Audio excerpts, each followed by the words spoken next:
Chakaliya police દ્વારા છાયણ ગામેથી વિદેશી દારૂ જપ્ત કરાયો. મોટરસાઇકલ પર હેરાફેરી કરાતો વિદેશી દારૂ જપ્ત કરવામાં આવ્યો. આજે તારીખ 20 એપ્રિલ 2024 શનિવારના રોજ મળતી માહિતી અનુસાર ચાકલિયા પોલીસ સ્ટેશનના સ્ટાફના કર્મચારીઓ જેઓ કે પેટ્રોલિંગ પર હતા તે દરમિયાન તેઓને ખાનગી રાહે બાતમી મળી હતી કે એક ઇસમ મધ્યપ્રદેશ તરફથી મોટરસાઇકલ ઉપર આગળના ભાગે પ્લાસ્ટિકની થેલીમાં મીણિયાનો ભારતીય બનાવટનો વિદેશી દારૂનો જથ્થો ભરી છાયણ ગામ તરફથી કોડીરો રોડ ઉપર આવનાર છે.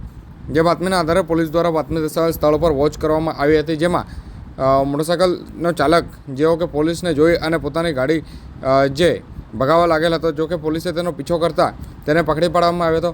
પોલીસે સદર પકડાયેલ ઇસમ વિકાસભાઈને સાથે રાખી અને સદર ગાડીની તલાશી લેતા ગાડીમાંથી પોલીસે 9,120 રૂપિયાનો વિદેશી દારૂ તેમજ હેરાફેરીમાં વપરાયેલ ગાડી એમ કુલ મળી 29,120 રૂપિયાના મુદ્દામાલ સાથે આરોપી વિકાસભાઈની ધરપકડ કરી છે. જો કે પોલીસે તેના વિરુદ્ધ ચાકલિયા પોલીસ સ્ટેશન મથકે સાંજે 6:30 ગુનો નોંધી કાયદેસરની કાર્યવાહી હાથ ધરી છે.